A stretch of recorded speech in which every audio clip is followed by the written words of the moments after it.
The Progress of Insight. A modern Pali treatise on Buddhist Satipaṭṭhāna meditation. By the Venerable Mahasi Sayadaw.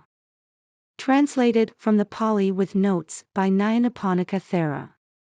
Buddhist Publication Society. Translators Forward. To present to the reading public a treatise on Buddhist meditation needs no word of apology today.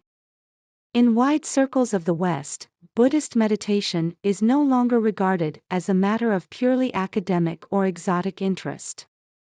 Under the stress and complexity of modern life, the need for mental and spiritual regeneration is now widely felt, and in the field of the mind's methodical development, the value of Buddhist meditation has been recognized and tested by many. It is, in particular, the Buddha's way of mindfulness, Satipatthana, that has been found invaluable because it is adaptable to, and beneficial in, widely different conditions of life. The present treatise is based on this method of cultivating mindfulness and awareness, which ultimately aims at the mind's final liberation from greed, hatred, and delusion. The author of this treatise, the Venerable Mahasi Sayadaw, Usabhana Maha Thera, is a Buddhist monk of contemporary Burma and an eminent meditation master. A brief sketch of his life is included in this volume.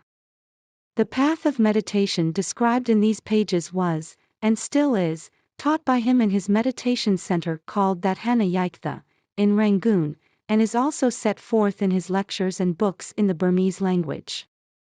The framework of the treatise is provided by the classical 7 stages of purification, just as in Acariya Buddhaghosa's famous Visuddhimagga.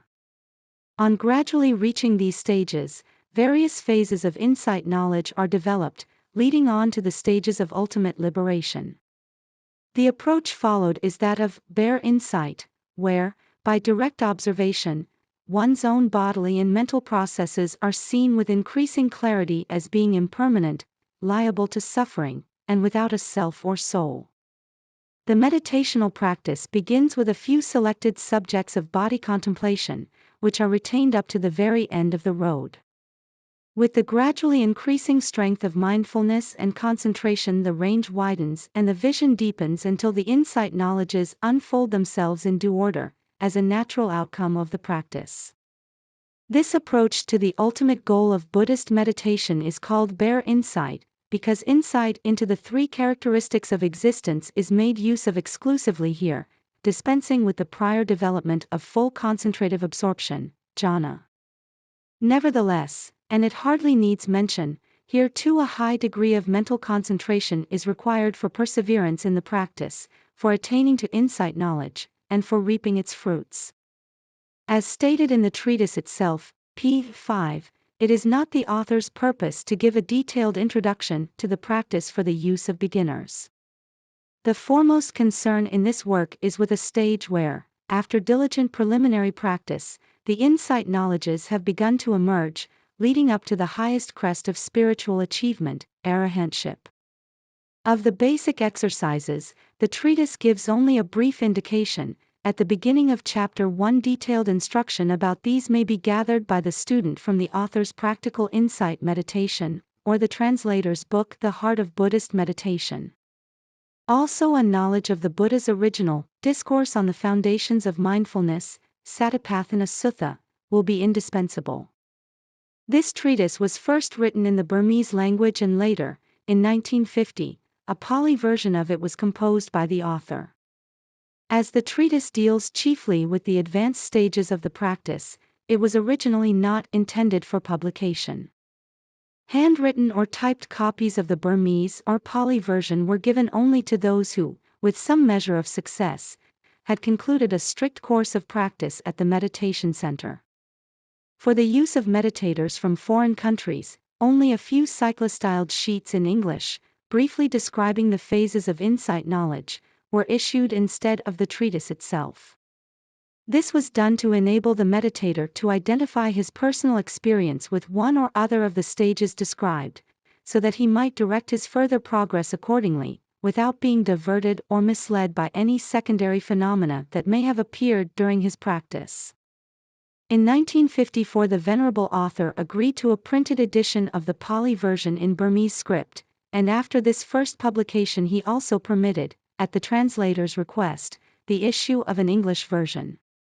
He had the great kindness to go carefully through the draft translation and the notes, with the linguistic help of an experienced Burmese lay meditator, Upe Thin, who for many years had ably served as an interpreter for meditators from foreign countries. The translator's gratitude is due to both his venerable meditation master, the author, and to Upe Thin. Nyanaponika Thera. Forest Hermitage. Kandy, Ceylon. On the full moon day of June 1965. Introduction. Homage to him, the great omniscient sage, who spread the net of rays of his good law. These rays of his good law, his very message true, long may they shed their radiance o'er the world. This treatise explains the progress of insight, together with the corresponding stages of purification. It has been written in brief for the benefit of meditators who have obtained distinctive results in their practice, so that they may more easily understand their experience. It is meant for those who, in their practice of insight, have taken up as their main subject either the tactile bodily process of motion, evident in the rising and falling movement of the abdomen, or the tactile bodily process based on three of the primary elements of matter evident in the sensation of touch, bodily impact. It is meant for those who, by attending to these exercises, have gained progressive insight as well into the whole body and mind process arising at the six sense doors, and have finally come to see the Dhamma, to attain to the Dhamma, to understand the Dhamma, to penetrate the Dhamma, who have passed beyond doubt, freed themselves from uncertainty, obtained assurance, and achieved independence of others in the Master's dispensation. 1. Purification of conduct. Purification of conduct means here, in the case of male and female devotees, the acceptance of the precepts, and the proper guarding and protecting of their observance, whether it be the 5 precepts, the 8 Vipassana precepts, or the 10 precepts. In the case of bhikkhus, purification of conduct is the well-kept purity of the fourfold conduct incumbent upon monks, beginning with restraint according to the disciplinary rules of bhikkhus, called the Patimokkha. Of that fourfold conduct, the restraint according to the Patimokkha rules is of first importance, because only when that restraint is pure will one be able to accomplish the development of meditation. The method of insight in brief. There are 2 kinds of meditation development, tranquility, and insight. A person who, of these 2, has first developed tranquility, and after having established himself in either access concentration or full concentration, subsequently contemplates the 5 groups of grasping 11 is called a samatha yanaka, one who has tranquility as his vehicle. As to his method of attaining insight, the Papansa Siddhani, commenting on the Dhammadayada Sutta of the Majjhima Nikaya, says, herein, a certain person first produces access concentration or full concentration, this is tranquility. He then applies insight to that concentration and to the mental states associated with it, seeing them as impermanent, etc. This is insight.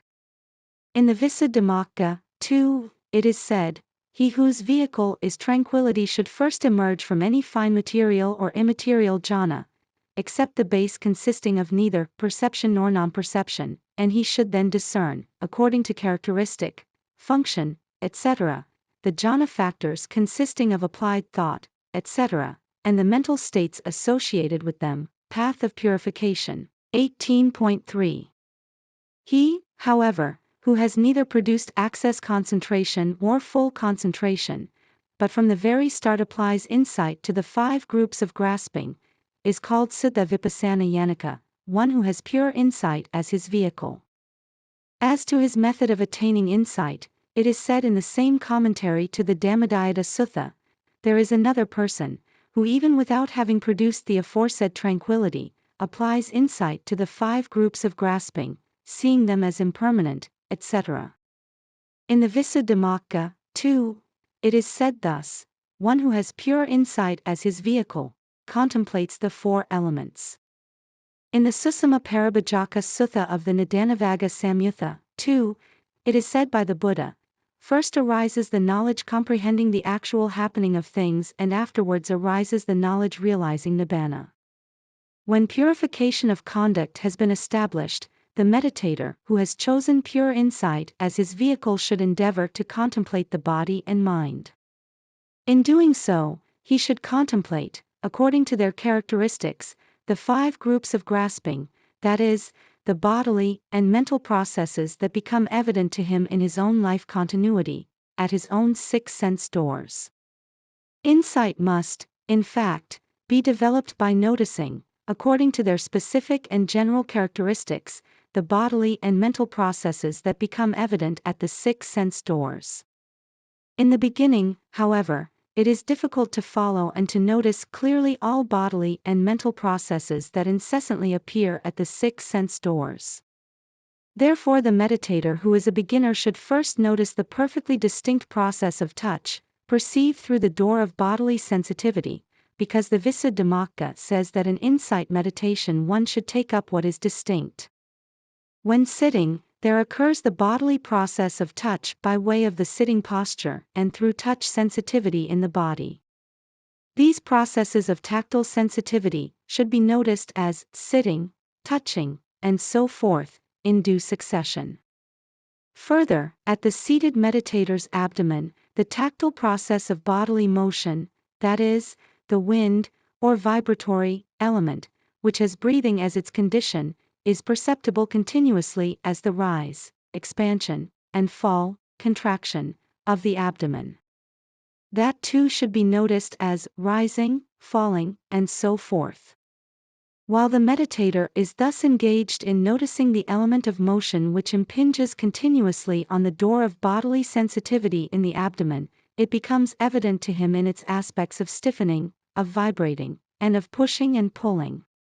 Here, the aspect of stiffening shows the motion element's characteristic nature of supporting, the aspect of vibrating shows its essential function of movement, and the aspect of pushing and pulling shows its manifestation of impelling. Hence the meditator, noticing the tactile bodily process of rise and fall of the abdomen, accomplishes the observation of the bodily process, by getting to know the characteristic nature, etc., of the element of motion. Later, when he has accomplished the observation of mind and the observation of both body and mind, he will also come to know the general characteristics of the processes concerned, their impermanence, liability to suffering, and their being void of a self. But while he is engaged in just noticing the rising and falling of the abdomen and other tactile processes, there will appear thoughts of desire, etc., feelings of pleasure, etc., or acts such as adjusting various parts of the body. At that time, these activities, of mind and body, must be noticed, too. After noticing them, he should turn again to the continuous noticing of the tactile process of the rising and falling of the abdomen, which is the basic object of mindfulness in this practice. This is a brief sketch of the methodical practice of insight. It is not the place here to treat it in detail, because this is a brief essay on the progress of insight through the stages of purification. It is not a treatise explaining in detail the methodical practice of insight. 2. The purification of mind. During the early part of the methodical practice, as long as the meditator's mind is not yet fully purified, wandering thoughts arisen by his thinking of objects of sense desire, etc., will also appear intermittently between thoughts of noticing, the objects of meditation. Sometimes the beginning meditator will perceive occurrence of these interruptions, and sometimes he will not. But even if he perceives them, it will be only after a short time has elapsed after their appearance. For then the momentary concentration of his mind is still very tender and weak. So these wandering thoughts continue to hinder his mind while it is occupied in developing the practice of noticing. Hence, these wandering thoughts are called hindering thoughts. When, however, the momentary concentration of his mind has become strong, the thought process of noticing becomes well concentrated. Hence, when attending to the objects to be noticed, the abdominal movement, sitting, touching, bending, stretching, seeing, hearing, etc. His noticing thoughts now appear as if falling upon these objects, as if striking at them, as if confronting them again and again. Then, as a rule, his mind will no longer go elsewhere. Only occasionally, and in a slight degree, will this happen, and even in those cases he will be able to notice any such stray thought at its very arising, as expressed in common speech, or, to be exact, he will notice the stray thought immediately after its actual arising. Then that stray thought will subside as soon as it is noticed and will not arise again. Immediately afterwards he will also be able to resume continuous noticing of any object as it becomes evident to him. That is why his mind at that time is called unhindered.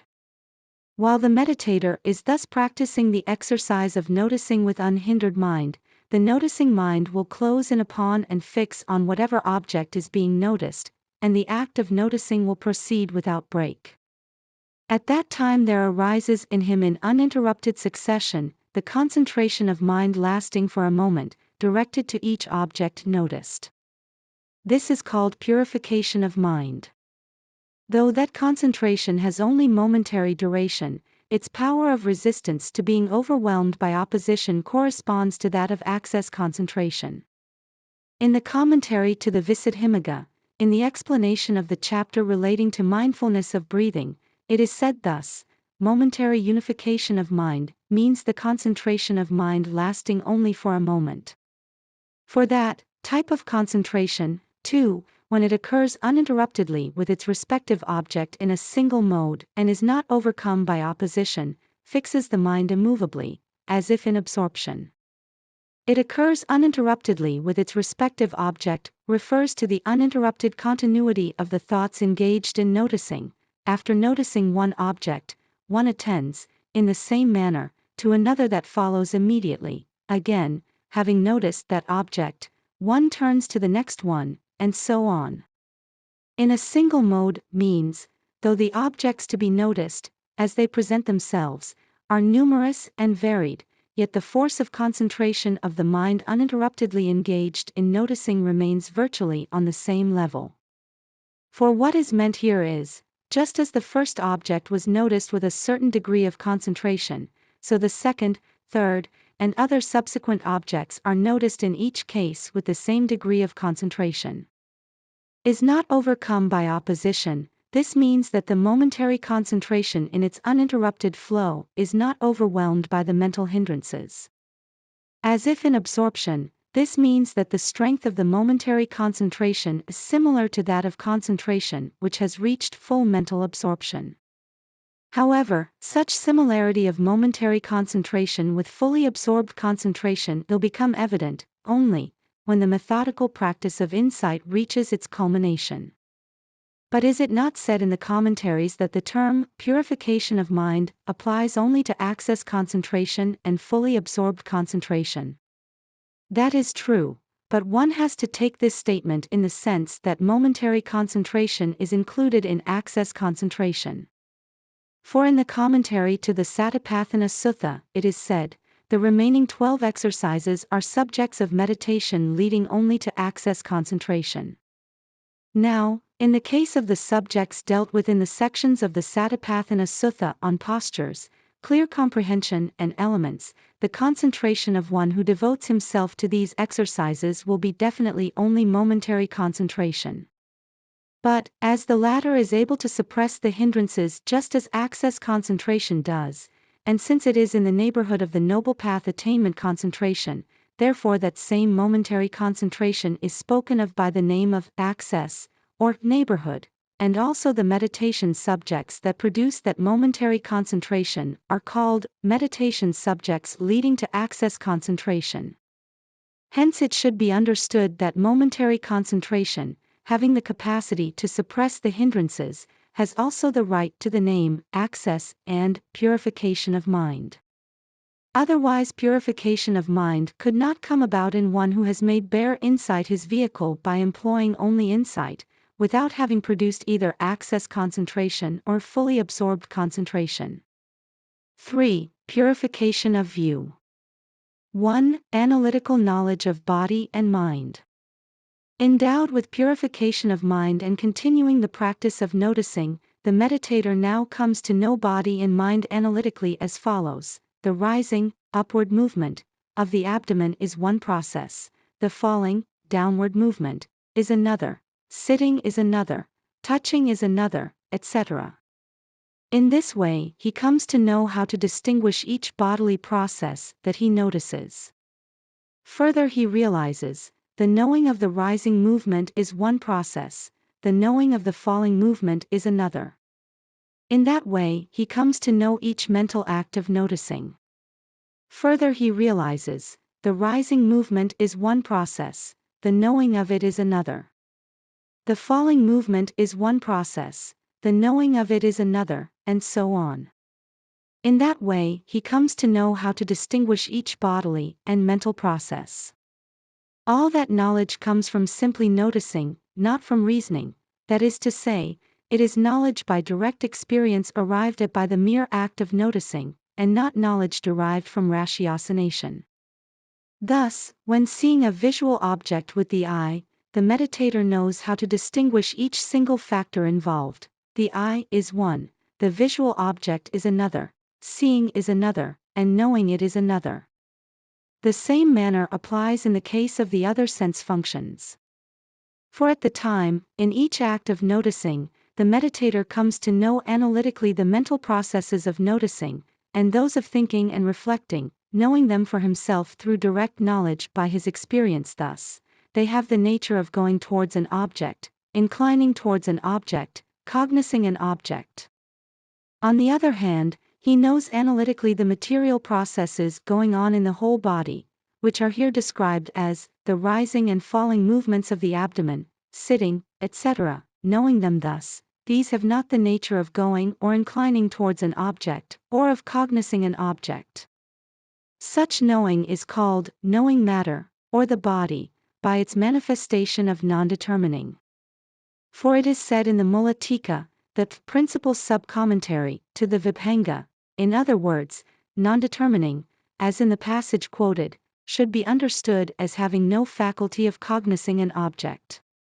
Such knowledge as this, which analyses in each act of noticing both the bodily process noticed and the mental process engaged in noticing, according to their true essential nature, is called analytical knowledge of body and mind. When that knowledge has come to maturity, the meditator understands thus: at the moment of breathing in, there is just the rising movement of the abdomen and the knowing of the movement, but there is no self besides. At the moment of breathing out, there is just the falling movement of the abdomen and the knowing of the movement, but there is no self besides. Understanding it thus in these and other instances, he knows and sees for himself by noticing thus: there is here only that pair, a material process as object, and a mental process of knowing it, and it is to that pair alone that the terms of conventional usage, being, person, or soul, I, or another, man or woman, refer. But apart from that dual process there is no separate person or being, I or another, man or woman. This is called purification of view. 4. Purification by overcoming doubt. 2. Knowledge by discerning conditionality. When purification of view has come to maturity, the conditions necessary for the bodily and mental processes observed will also become evident. Firstly, the consciousness that is the condition of the respective bodily process will be evident. How? For instance, when bending the arms or legs, the consciousness intending to bend these limbs is evident. So the meditator first notices that consciousness, and next he notices the act of bending, and so on. Then he understands by direct experience: when there is consciousness intending to bend a limb, the bodily process of bending arises; when there is consciousness intending to stretch a limb, the bodily process of stretching arises. And in the same way he understands other instances, too, by direct experience.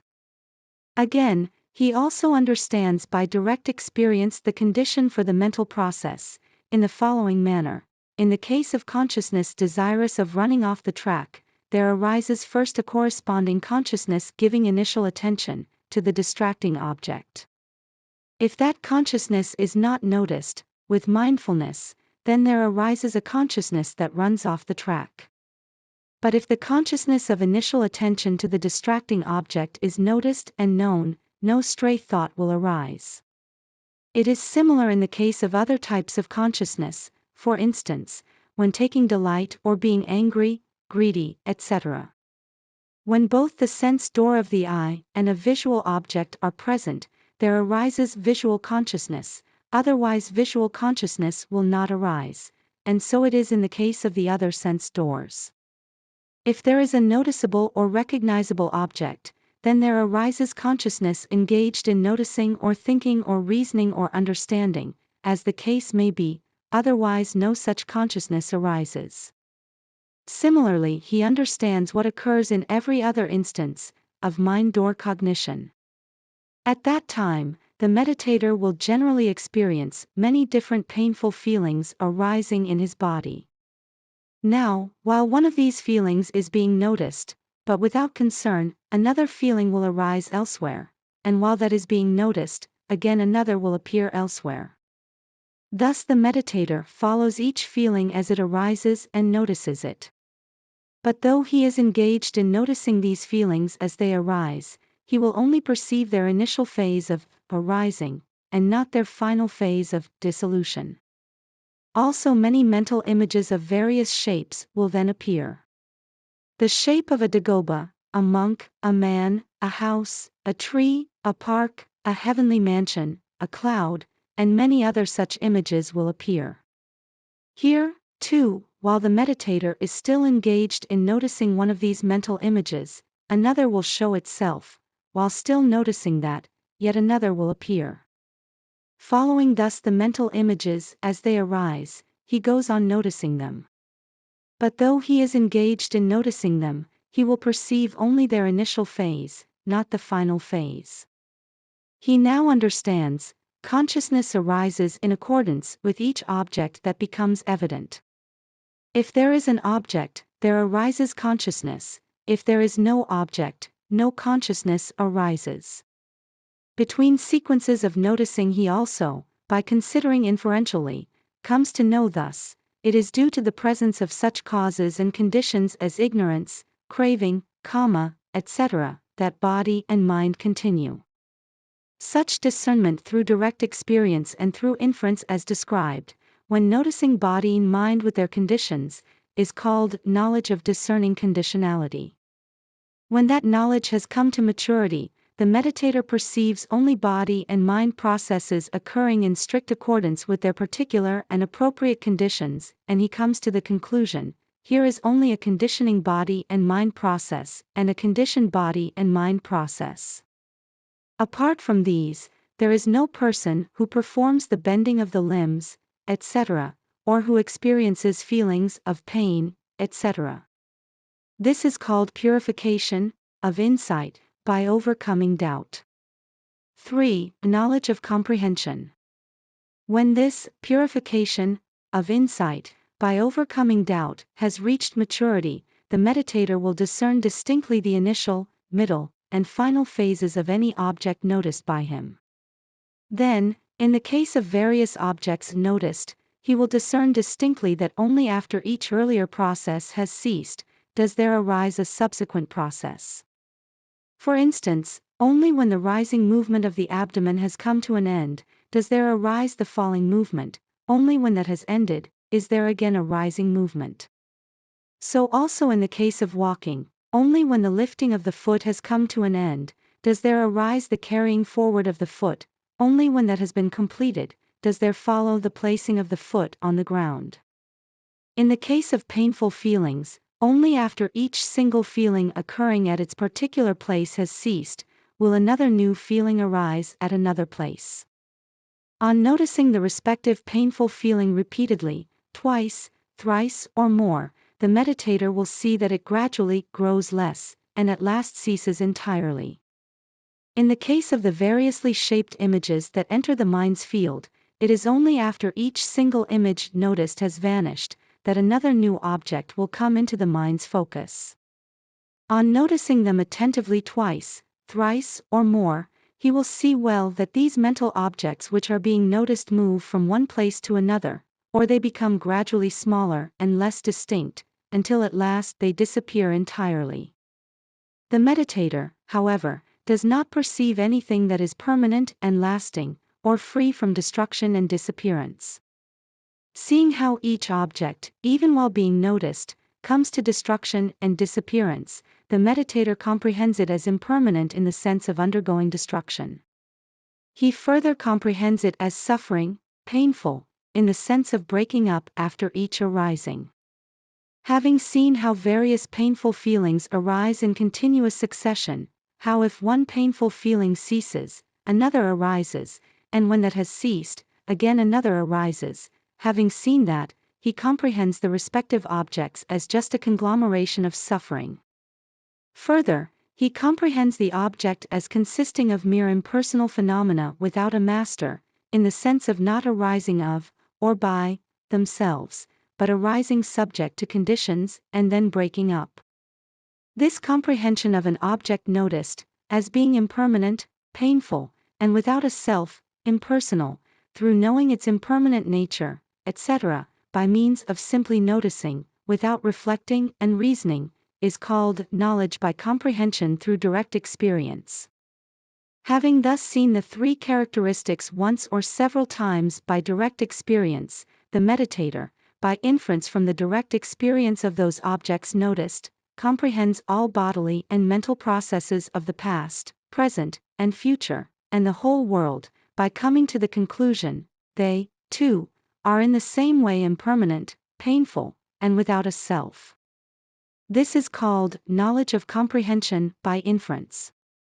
Alluding to this very knowledge, it is said in the Patisambhidamagga, whatever there is of materiality, past, present or future, internal or external, coarse or fine, inferior or superior, far or near, all materiality he defines as impermanent.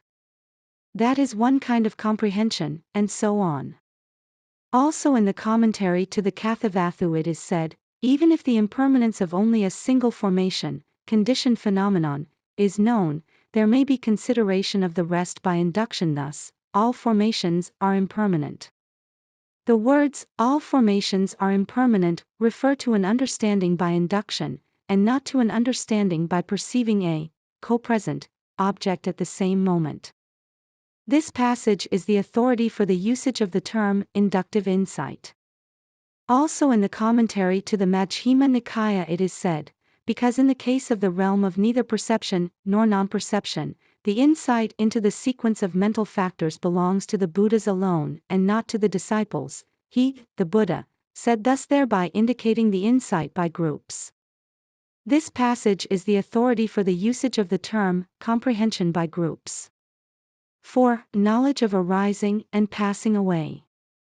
The 10 corruptions of insight. When the meditator, in the exercise of noticing, is able to keep exclusively to the present body and mind process, without looking back to past processes or ahead to future ones, then, as a result of insight, the mental vision of a brilliant light will appear to him.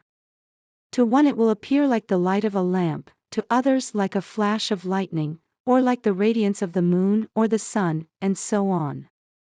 With one it may last for just one moment, with others it may last longer. There will also arise in him strong mindfulness pertaining to insight. As a result, all the successive arisings of bodily and mental processes will present themselves to the consciousness engaged in noticing, as if coming to it of themselves, and mindfulness too seems as if alighting on the processes of itself. Therefore the meditator then believes, there is no body and mind process in which mindfulness fails to engage. His knowledge consisting in insight, here called noticing, will be likewise keen, strong, and lucid. Consequently, he will discern clearly and in separate forms all the bodily and mental processes noticed, as if cutting to pieces a bamboo sprout with a well-sharpened knife. Therefore the meditator then believes, there is no body and mind process that cannot be noticed. When examining the characteristics of impermanence, etc., or other aspects of reality, he understands everything quite clearly and at once, and he believes it to be the knowledge derived from direct experience. Further, strong faith pertaining to insight arises in him. Under its influence, the meditator's mind, when engaged in noticing or thinking, is serene and without any disturbance, and when he is engaged in recollecting the virtues of the Buddha, the Dhamma, and the Sangha, his mind quite easily gives itself over to them. There arise in him the wish to proclaim the Buddha's teaching, joyous confidence in the virtues of those engaged in meditation, the desire to advise dear friends and relatives to practice meditation, grateful remembrance of the help received from his meditation master, his spiritual mentor, etc. These and many other similar mental processes will occur. There arises also rapture in its 5 grades, beginning with minor rapture. When purification of mind is gained, that rapture begins to appear by causing gooseflesh, tremor in the limbs, etc., and now it produces a sublime feeling of happiness and exhilaration, filling the whole body with an exceedingly sweet and subtle thrill. Under its influence, he feels as if the whole body had risen up and remained in the air without touching the ground, or as if it were seated on an air cushion, or as if it were floating up and down. There arises tranquility of mind with the characteristic of quietening the disturbances of consciousness and its mental concomitants, and along with it appear mental agility, etc. When walking, standing, sitting, or reclining there is, under the influence of these mental qualities, no disturbance of consciousness and its mental concomitants, nor heaviness, rigidity, unwieldiness, sickness, or crookedness. Rather, his consciousness and its mental concomitants are tranquil through having reached the supreme relief in non-action. They are agile in always functioning swiftly, they are pliant in being able to attend to any object desired, they are wieldy, in being able to attend to an object for any length of time desired, they are quite lucid through their proficiency, that is, through the ease with which insight penetrates the object, they are also straight through being directed, inclined, and turned only towards wholesome activities. There also arises a very sublime feeling of happiness suffusing all his body. Under its influence he becomes exceedingly joyous and he believes, now I am happy all the time, or, now, indeed, I have found happiness never felt before, and he wants to tell others of his extraordinary experience. With reference to that rapture and happiness, which are aided by the factors of tranquility, etc., it was said, superhuman is the bliss of a monk who, with mind at peace, having entered a secluded place, wins insight into Dhamma. When he fully comprehends the 5 groups rise and fall, he wins to rapture and to joy the deathless this, for those who understand. Dhammapada verses 373 to 374. There arises in him energy that is neither too lax nor too tense, but is vigorous and acts evenly. For formerly his energy was sometimes lax, and so he was overpowered by sloth and torpor, hence he could not notice keenly and continuously the objects as they became evident, and his understanding, too, was not clear. And at other times his energy was too tense, and so he was overpowered by agitation, with the same result of being unable to notice keenly, etc. But now his energy is neither too lax nor too tense, but is vigorous and acts evenly, and so, overcoming these shortcomings of sloth, torpor, and agitation, he is able to notice the objects present keenly and continuously, and his understanding is quite clear, too. There also arises in him strong equanimity associated with insight, which is neutral towards all formations. Under its influence he regards with neutrality even his examination of the nature of these formations with respect to their being impermanent, etc., and he is able to notice keenly and continuously the bodily and mental processes arising at the time. Then his activity of noticing is carried on without effort, and proceeds, as it were, of itself. Also in adverting to the objects, there arises in him strong equanimity, by virtue of which his mind enters, as it were, quickly into the objects of advertence. There arises further a subtle attachment of a calm nature that enjoys the insight graced with the brilliant light, and the other qualities here described.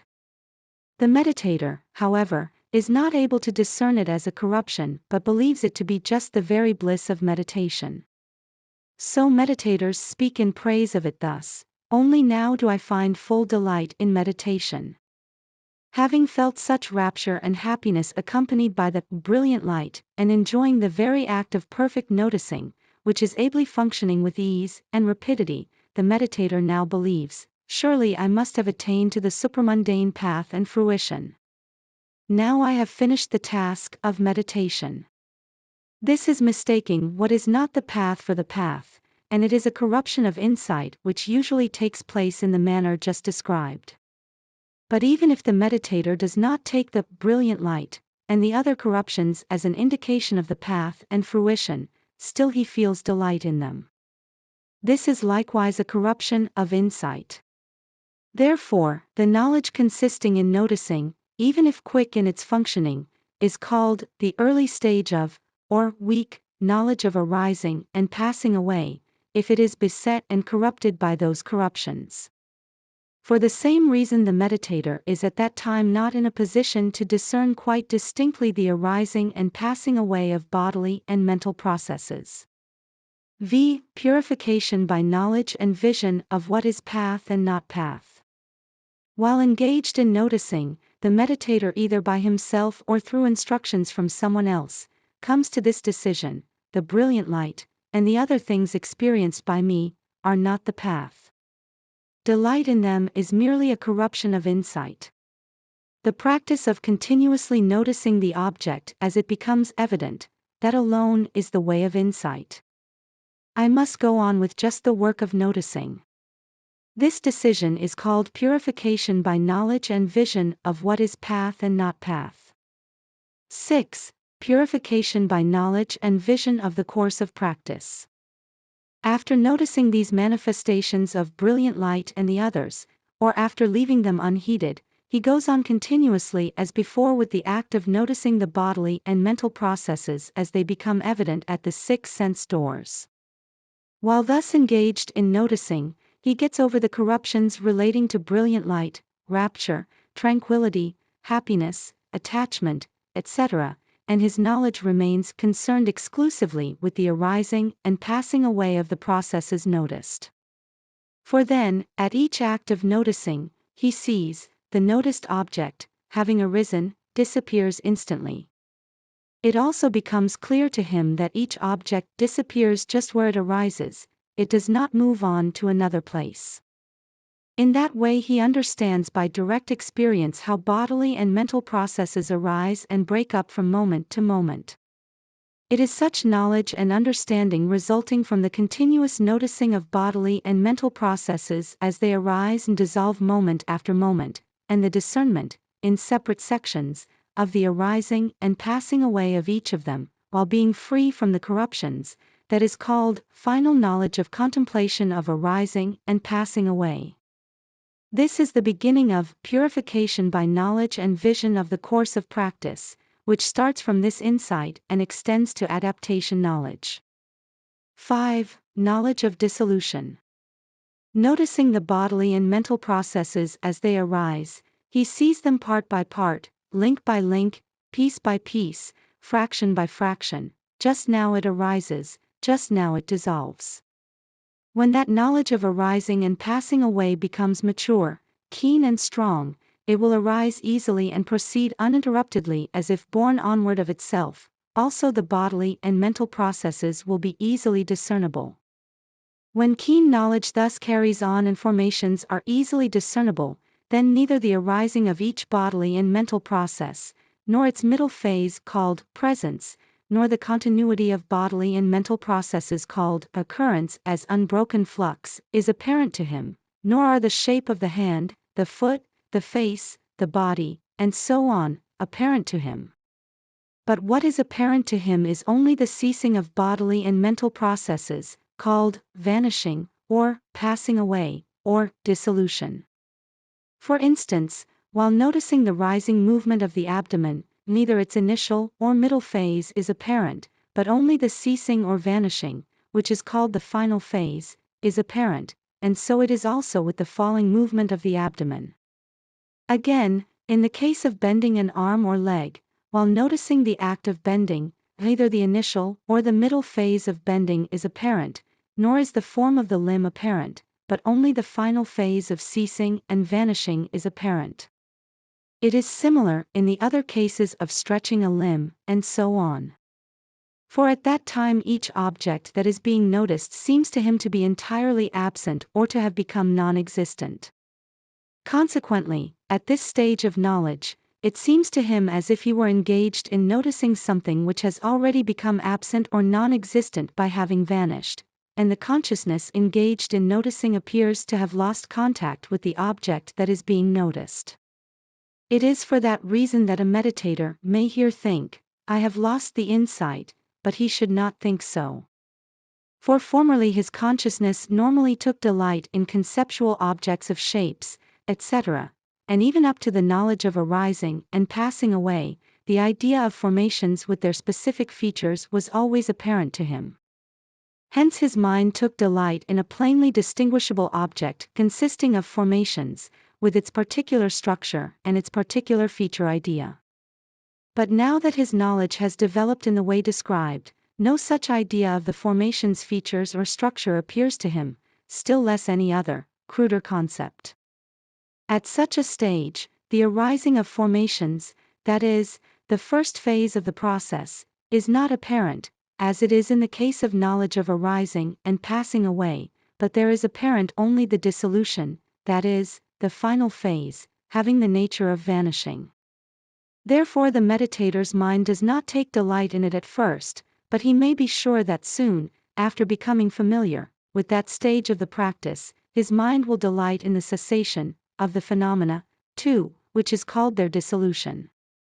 With this assurance he should again turn to the practice of continuous noticing. When thus engaged, he perceives that in each act of noticing there are always present two factors, an objective factor and a subjective one, the object noticed and the mental state of knowing it, which dissolve and vanish by pairs, one pair after the other. For in each single instance of arising movement of the abdomen, there are, in fact, numerous physical processes constituting the rising movement, which are seen to dissolve serially. It is like seeing the continuous successive vanishing of a summer mirage moment by moment, or it is like the quick and continuous bursting of bubbles produced in a heavy shower by thick rain drops falling on a water surface, or it is like the quick, successive extinguishing of oil lamps blown out by wind at the time of offering lamps to a stupa. Similar to that appears the dissolving and vanishing, moment by moment, of the bodily processes noticed. And the dissolution of consciousness noticing those bodily processes is apparent to him along with the dissolution of the bodily processes. Also while he is noticing other bodily and mental processes, their dissolution, too, will be apparent to him in the same manner. Consequently, the knowledge will come to him that whatever part of the whole body is noticed, that object ceases first, and after it the consciousness engaged in noticing that object follows in its wake. From that the meditator will understand very clearly in the case of each successive pair the dissolution of any object whatsoever and the dissolution of the consciousness noticing that very object. It should be borne in mind that this refers only to understanding arrived at through direct experience by one engaged in noticing only, it is not an opinion derived from mere reasoning. It is the perfectly clear understanding of the dissolution of the two things, pair by pair, that is, 1. Of the visual or other object appearing at any of the 6 sense doors, and 2. Of the consciousness noticing that very object, that is called knowledge of dissolution.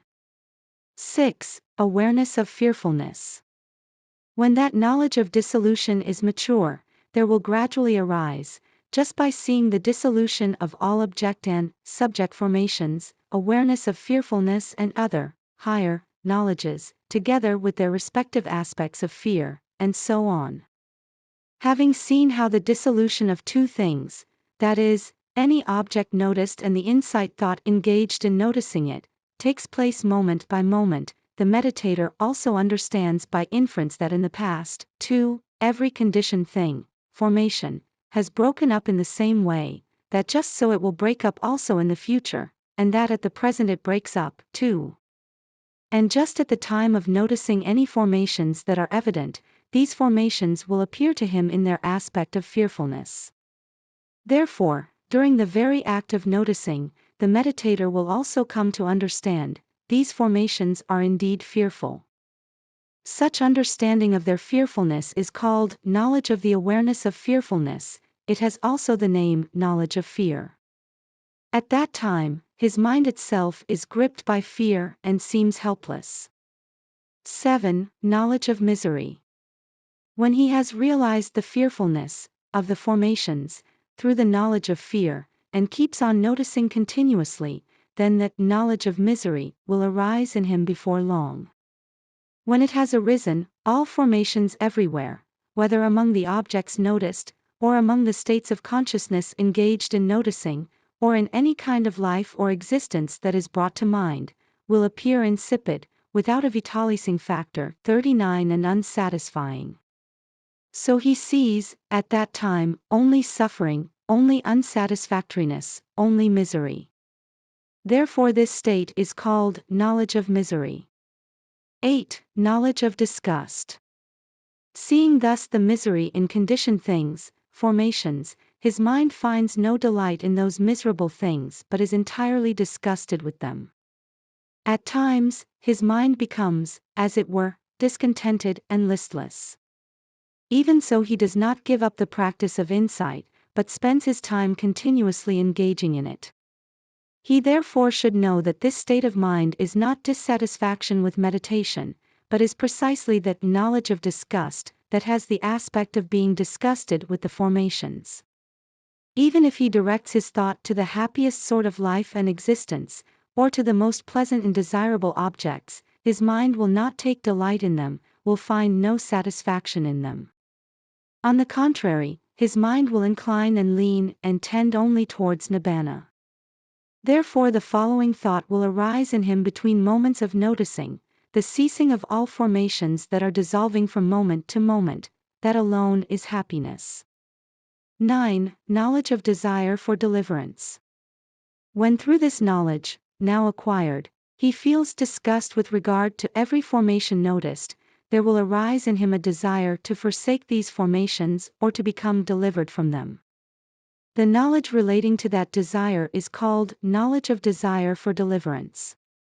At that time, usually various painful feelings arise in his body, and also an unwillingness to remain long in one particular bodily posture. Even if these states do not arise, the comfortless nature of the formations will become more evident than ever. And due to that, between moments of noticing, he feels a longing thus, oh, may I soon get free from that. Oh, may I reach the state where these formations cease. Oh, may I be able to give up these formations completely. At this juncture, his consciousness engaged in noticing seems to shrink from the object noticed at each moment of noticing, and wishes to escape from it. 10. Knowledge of reobservation. Being thus desirous of escaping from the formations, the meditator makes stronger effort and continues the practice of noticing these very formations with the single purpose of forsaking them and escaping from them. For that reason, the knowledge arising at that time is called knowledge of reobservation. The term reobservation has the same meaning as renoticing or recontemplation. Then the nature, or characteristics, of the formations, their being impermanent, suffering, and without a self, will be clearly evident to him, and among these three, the aspect of suffering will be particularly distinct. At this stage, too, there will usually arise in his body various kinds of pains which are severe, sharp, and of growing intensity. Hence his whole bodily and mental system will seem to him like an unbearable mass of sickness or a conglomeration of suffering. And a state of restlessness will usually manifest itself, making him incapable of keeping to one particular posture for any length of time. For then he will not be able to hold any one position long, but will soon want to change it. This state, however, simply manifests the unbearable nature of the formations. Though he wants to change his bodily posture, still he should not give in easily to that wish, but should endeavor to remain motionless for a longer period in the same posture and continue to carry on the practice of noticing. By doing so he will be able to overcome his restlessness. Now his insight knowledge is quite strong and lucid, and by virtue of it even his painful feelings will at once cease as soon as they are firmly noticed. Even if a painful feeling does not cease completely, he will perceive that it is dissolving, part by part, from moment to moment. That is to say, the ceasing, vanishing, and disappearing of each single moment of feeling will become apparent separately in each corresponding act of noticing. In other words, now it will not be as it was at the time of the knowledge of comprehension, when the constant flow or continuity of feelings of the same kind was apparent as a single unit. But if, without abandoning the practice, that feeling of pain is firmly and continuously noticed, it will entirely cease before long. When it ceases in that way, it does so for good and will not arise again. Though in that way the insight knowledge may have become strong and perfectly lucid, still he is not satisfied with that much. He will even think, my insight knowledge is not clear. He should, however, dismiss such thoughts by applying the act of noticing to them, and he should go on with his task of continuously noticing the bodily and mental formations as they occur. If he perseveres thus, his noticing will become more and more clear as the time passes in minutes, hours, and days. Then he will overcome the painful feelings and the restlessness in being unable to remain long in one particular posture, and also the idea that his insight knowledge is not yet clear enough. His noticing will then function rapidly, and at every moment of noticing he will understand quite clearly any of the three characteristics of impermanence, etc. This understanding of any of the three characteristics of impermanence, etc., through the act of noticing which functions with promptness in quick succession, is called strong knowledge of reobservation. 11. Knowledge of equanimity about formations. When this knowledge of reobservation is mature, there will arise knowledge perceiving evident bodily and mental processes in continuous succession quite naturally, as if born onward of itself. This is called knowledge of equanimity about formations. Now, in the act of noticing, effort is no longer required to keep formations before the mind or to understand them. After the completion of each single act of noticing, the object to be noticed will then appear of itself, and insight knowledge, too, will of itself notice and understand it. It is as if no further effort need be made by the meditator. Formerly, owing to seeing the dissolution of formations, there arose, in successive order, the aspect of fearfulness, the perception of misery, the aspect of disgust, the desire for deliverance, and dissatisfaction with the knowledge so far acquired. But now these mental states no longer arise, even though, in the present state too, the breaking up of formations which are dissolving more rapidly is closely perceived. Even if a painful feeling arises in the body, no mental disturbance, grief, arises, and there is no lack of fortitude in bearing it. Generally, however, at this stage, pains will be entirely absent, that is, they do not arise at all. Even if the meditator thinks about something fearful or sad, no mental disturbance will arise, be it in the form of fear or of sorrow. This, firstly, is the abandoning of fear at the stage of equanimity about formations. At the earlier stage, on attaining knowledge of arising and passing away, great joy had arisen on account of the clarity of insight. But now this kind of joy does not arise, even though there is present the exceedingly peaceful and sublime clarity of mind belonging to equanimity about formations. Though he actually sees desirable objects conducive to joy, or though he thinks about various enjoyable things, no strong feeling of joy will arise. This is the abandoning of delight at the stage of equanimity about formations. He cherishes no desire nor hate with regard to any object, desirable or undesirable, that comes into the range of his sense doors, but taking them as just the same in his act of noticing, he understands them, that is to say, it is a pure act of understanding. This is equable vision at the stage of equanimity about formations. Of these three qualities just mentioned, it is said in the path of purification, having discarded fear and delight, he is impartial and neutral towards all formations, Visuddhimagga, XXI.62. If he resumes the practice of noticing with the thought, now I will do it vigorously again, then, before long, the noticing will function efficiently, as if borne onward of itself. From now onwards there is no need for the meditator to make further, deliberate, effort. Though he does not make a deliberate effort, his noticing will proceed in a continuous and steady flow for a long time. It will go on even for 2 or 3 hours without interruption. This is the state of long-lasting practice of equanimity about formations. Referring to this, it is said in the Pattisambhidamagga, the wisdom lasting long is the knowledge present in the mental states of equanimity about formations.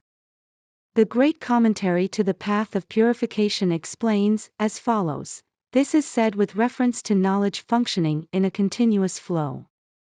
Now when noticing functions spontaneously as if borne onward of itself, the mind, even if sent out towards a variety of objects, generally refuses to go, and even if it does go, it will not stay long but will soon return to the usual object to be noticed, and will resume continuous noticing. In this connection it was said, he shrinks, recoils, and retreats, he does not go forth to it. 12. Insight leading to emergence. So, through knowledge of equanimity about formations, which is endowed with many virtues, blessings, and powers, he notices the formations as they occur. When this knowledge is mature, having become keen, strong, and lucid, on reaching its culmination point, it will understand any of the formations as being impermanent or painful or without self, just by seeing their dissolution. Now that act of noticing any one characteristic out of the three, which is still more lucid in its perfect understanding, manifests itself 2 or 3 times or more in rapid succession. This is called insight leading to emergence. Thereupon, immediately after the last consciousness in the series of acts of noticing belonging to this insight leading to emergence, the meditator's consciousness leaps forth into nibbana, which is the cessation of all formations, taking it as its object.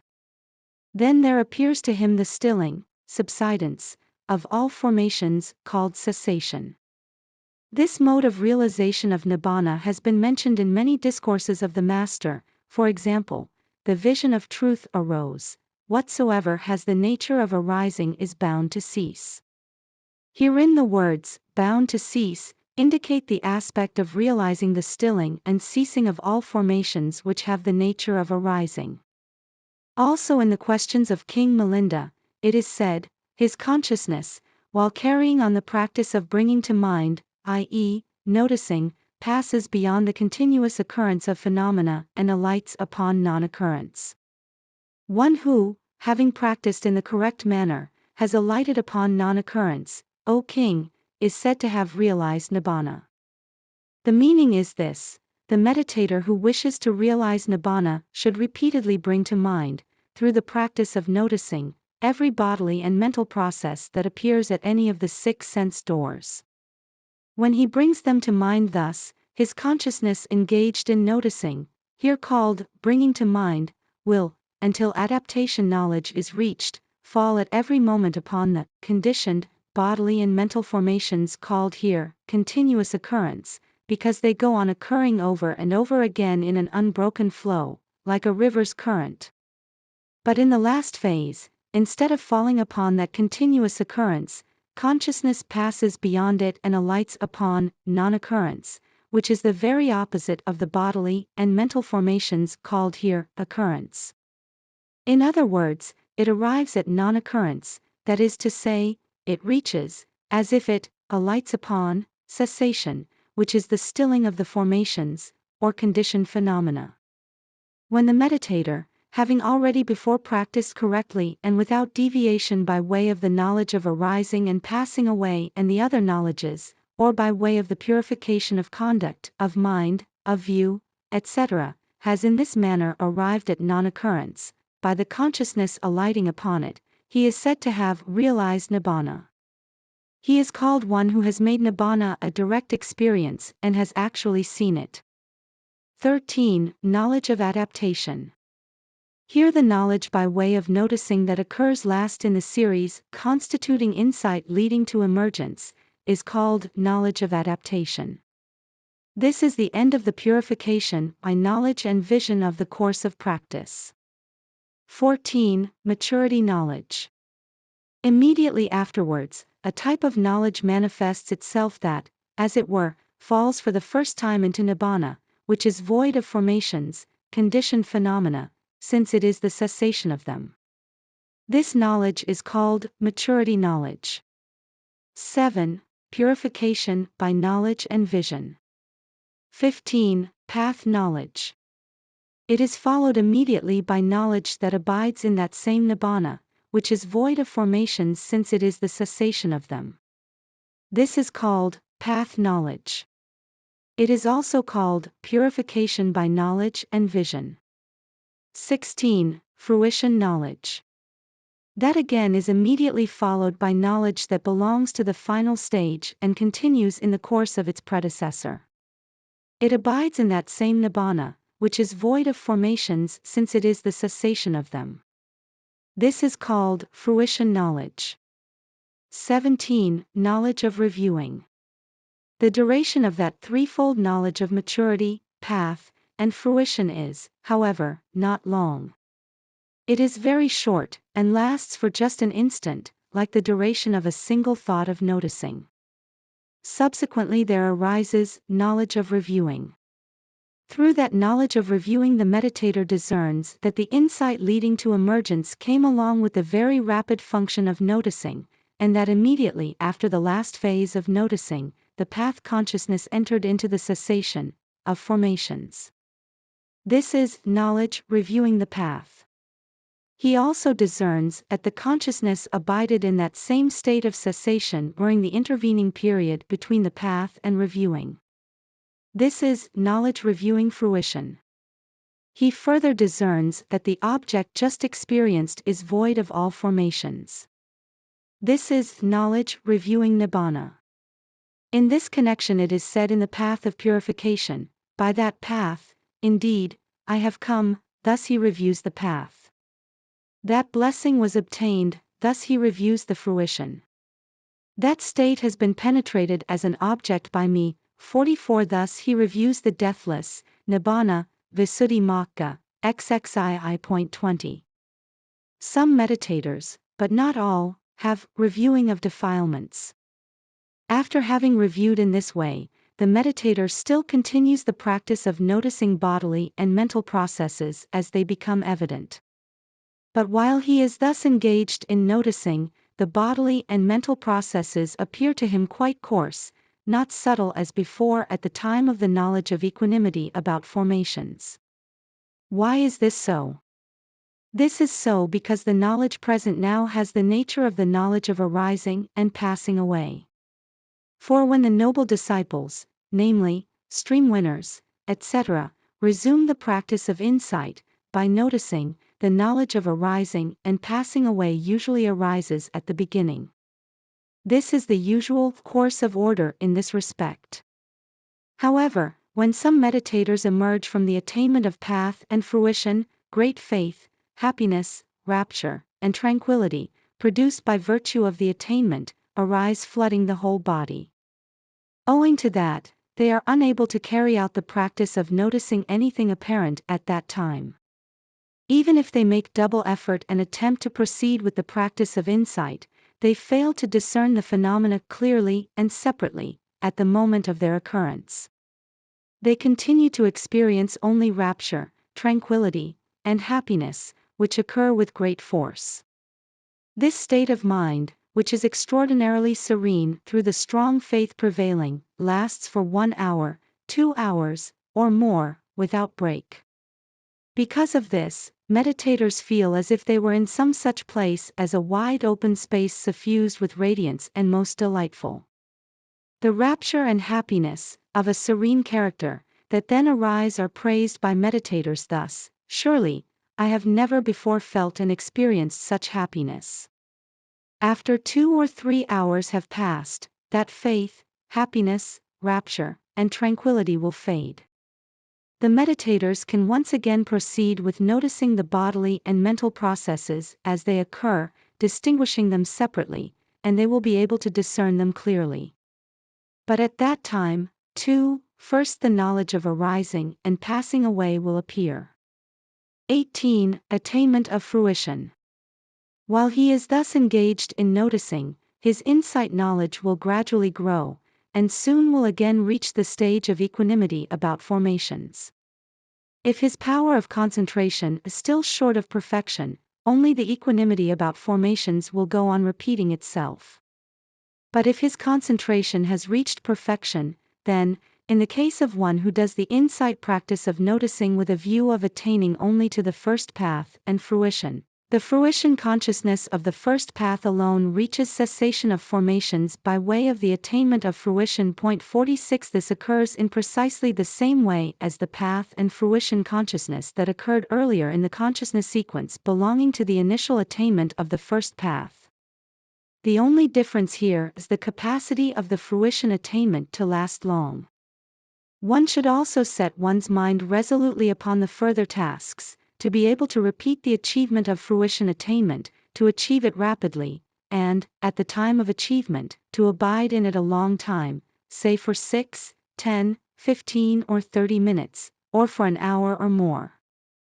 In one who applies himself to achieving the attainment of fruition, knowledge of arising and passing away will arise at the beginning.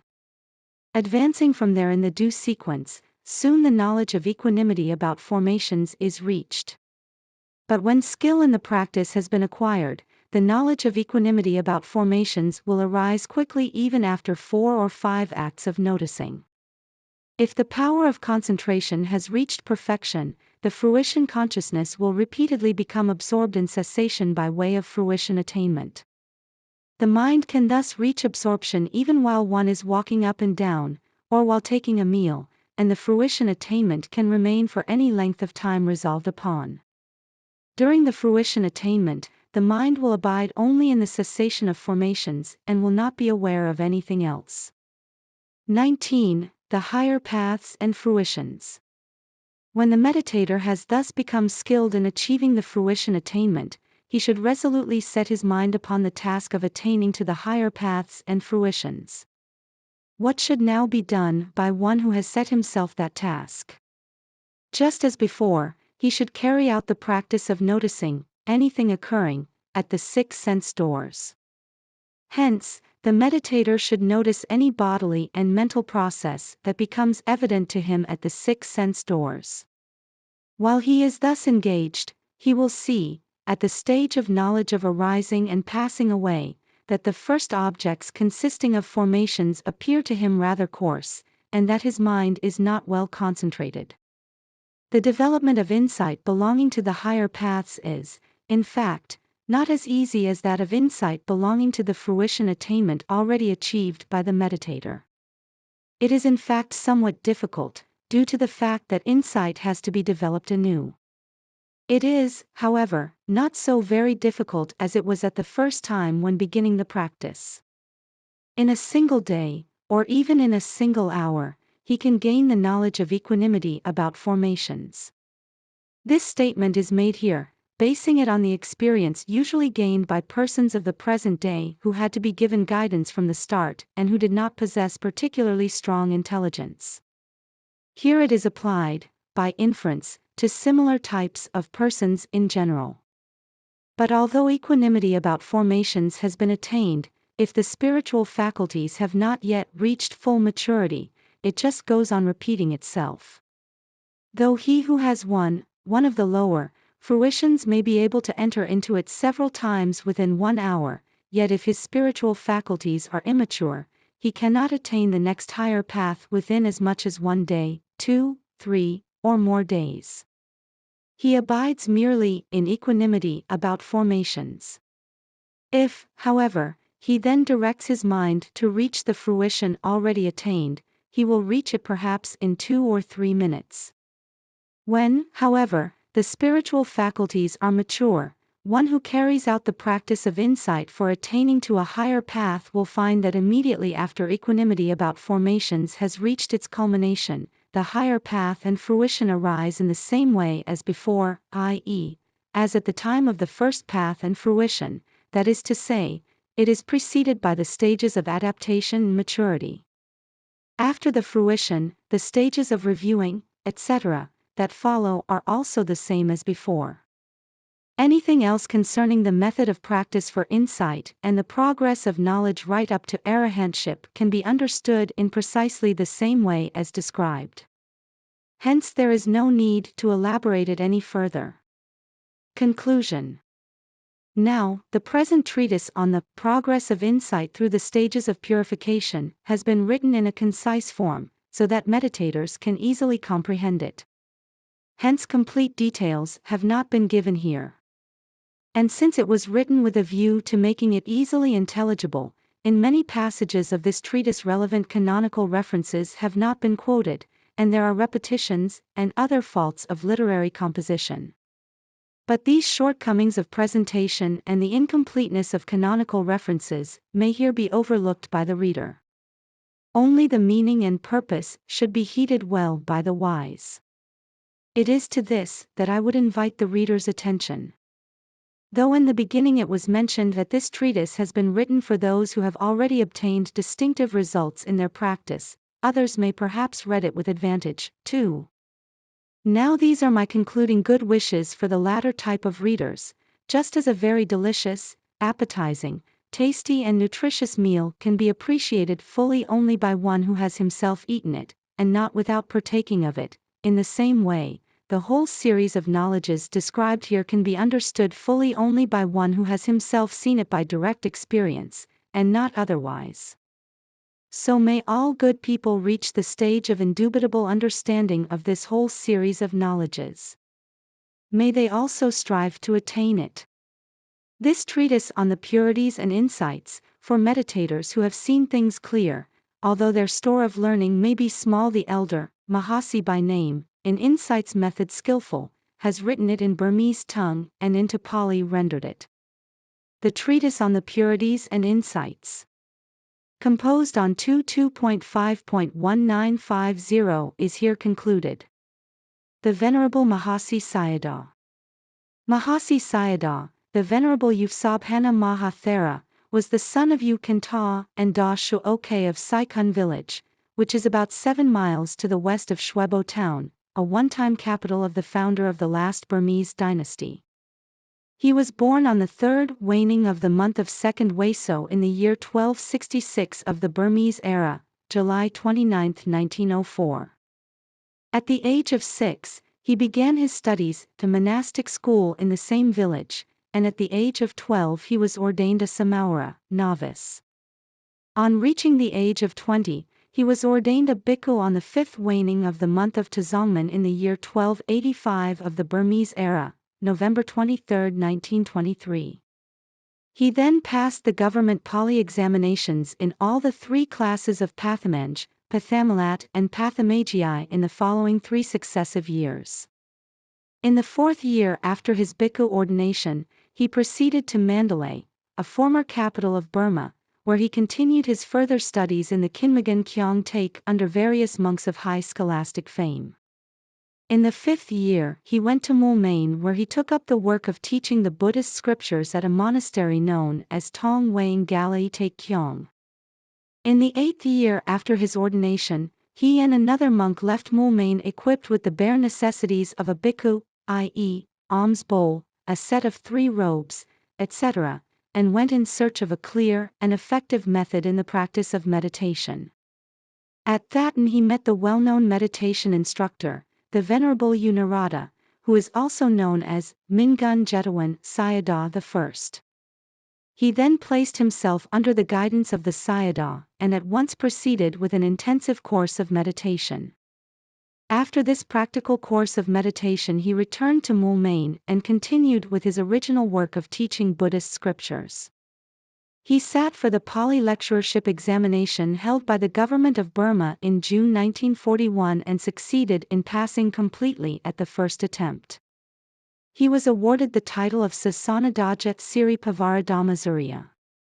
In the year 1303 of the Burmese era, 1941, and in the 18th year of his bhikkhu ordination, he returned to his native village, Saikhan, and resided at a monastery known as Mahasi Sayadaw because a drum, Burmese, si, of unusually big, maha, size is housed there.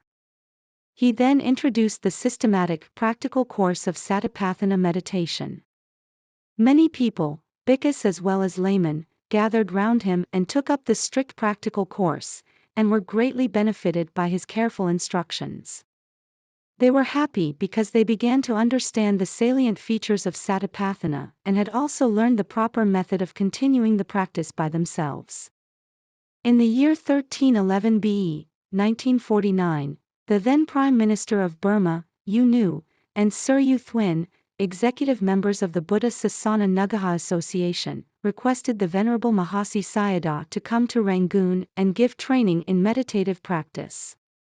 In his 26th year of bhikkhu ordination, he therefore went to Rangoon and resided at the Thathana Yaiktha, the headquarters of the association, where since then intensive training courses have been held up to the present day. Over 15,000 persons have since been trained in that center alone, and altogether over 200,000 persons have been trained throughout Burma, where there are more than 100 branches for the training in the same method. This method has also spread widely in Thailand and in Sri Lanka. Mahasi Sayadaw was awarded the title of Agga Mahapandita in the year 1952. He carried out the duties of the questioner at the 6th Buddhist Council held at Rangoon for 2 years, culminating in the year 2500 of the Buddhist era, 1956. To appreciate fully the importance of this role, it may be mentioned that the Venerable Maha Kassapa, as questioner, put questions at the first council held 3 months after the passing away of the Buddha. Then the Venerable Upali and the Venerable Ananda answered the questions. At the 6th council, it was Tipitaka Thara Dhamma Banda Garika Ashan Visita Sara Vamsa who answered the questions put by the Venerable Mahasi Sayadaw. The Venerable Mahasi Sayadaw was also a member of the committee that was responsible, as the final authority, for the codification of all the texts passed at the 6th council. He has written several books on meditation, and the following notable works may be mentioned. 1. Guide to the Practice of Vipassana Meditation, in Burmese, 2 volumes. 2. Burmese translation of the Satipatthāna Sutta, with notes.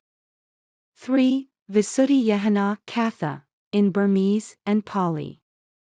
4. Burmese translation of the Visuddhimagga, with notes. 5. Burmese translation of the Visuddhimagga Mahatthika, with notes, 4 volumes. 6. Patisa Samuppada, Dependent Origination, 2 volumes. A large number of his discourses, based on the Pali Suttas, have been translated into English and published by the Vipassana Ñāṇa Association, 16 Hermitage Road, Kakine, Rangoon, Myanmar. Mahasi Sayadaw passed away on August 14, 1982 following a brief illness.